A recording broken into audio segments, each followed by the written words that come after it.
Ursula, kembali lagi ke YouTube channel saya. Sekarang kita mau membahas seputar pertanyaan ibu-ibu di kompleks seputar pertolongan pertama. Yuk kita simak aja kayak gimana sih pertolongan pertamanya. Yang paling sering itu kan anak jatuh ya, kejedot gitu. Yang pertama, jangan panik. Supaya bisa mengenali, harus tahu nih mau ngapain nih saya. Kedua, harus kenali kondisinya, mengenali gimana sih tahu cedera ringan, sedang, atau berat.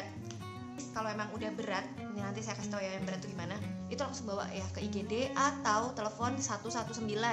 Kalau di luar negeri namanya 911, di kita ada 119. Ya gimana sih yang berat itu?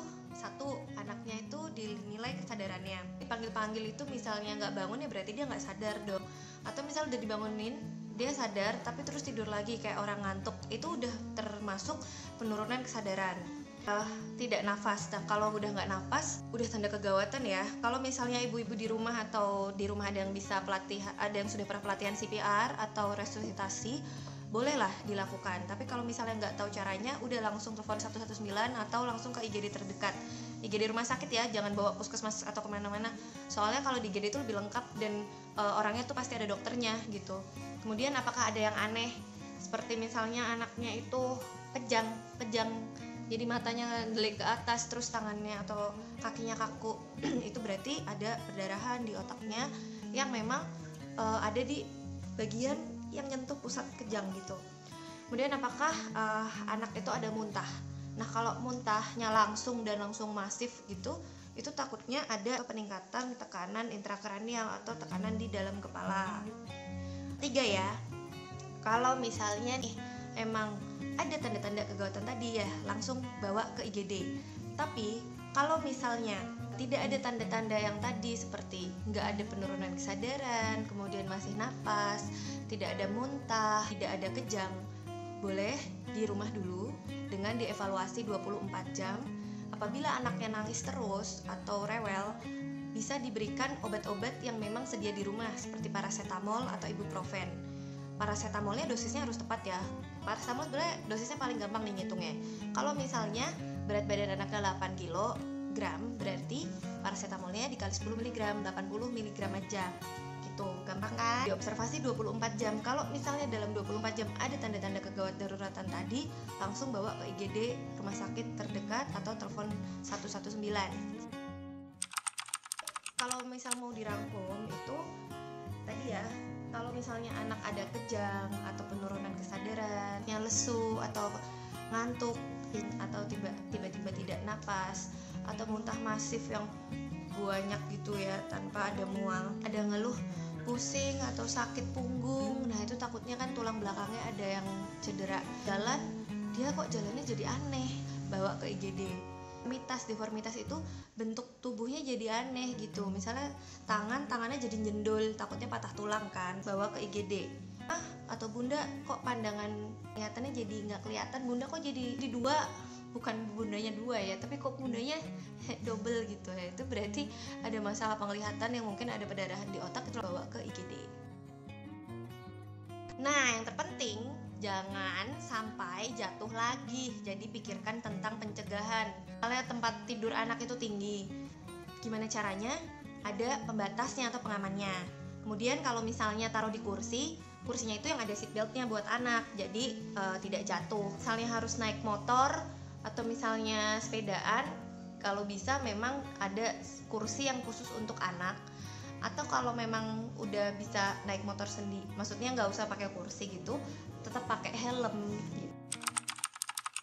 Yang pertama kita harus tenang, tidak panik supaya bisa mengenali jenis kejangnya. Nah, ini kita bahasnya kejang yang karena demam ya.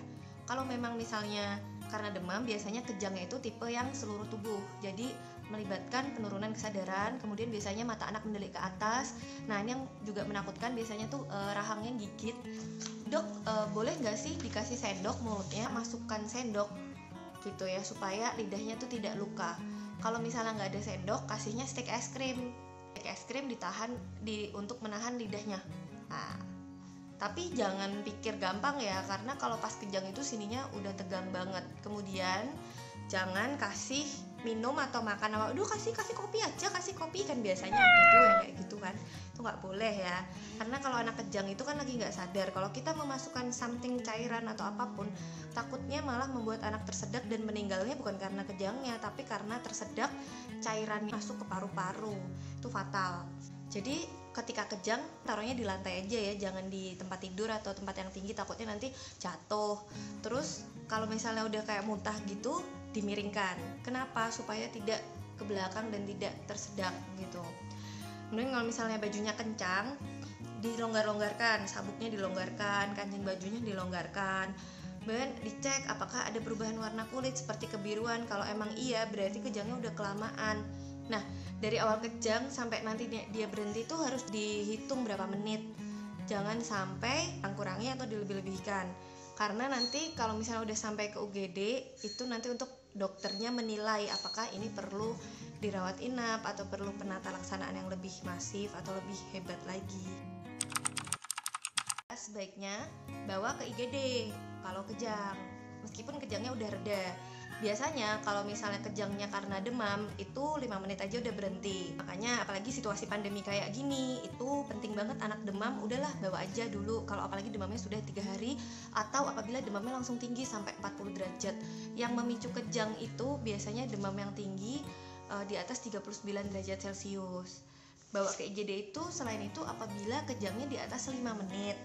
Kemudian kejangnya itu bikin muka biru atau pokoknya badannya jadi biru, berarti kan oksigennya udah kurang ya di badan. 24 jam misalnya kejangnya itu sampai 2 kali atau 3 kali, itu berarti mungkin udah bukan kejang demam lagi, mungkin ada penyebab yang lain. Yang paling penting apabila kejangnya itu anak yang udah di atas balita. Nah, udah nggak mungkin tuh anak di atas umur 5 tahun atau 6 tahun kejang demam. Biasanya ada penyebab yang lain gitu, dan itu harus segera dibawa ke IGD. Oke, yang paling penting itu sebetulnya memikirkan pencegahan. Jangan sampai nih kejang lagi. Caranya kita minum paracetamol atau ibuprofen pada anak yang misal suhunya itu sudah di atas 38 derajat Celcius. Berarti apa? Di rumah harus sedia termometer badan.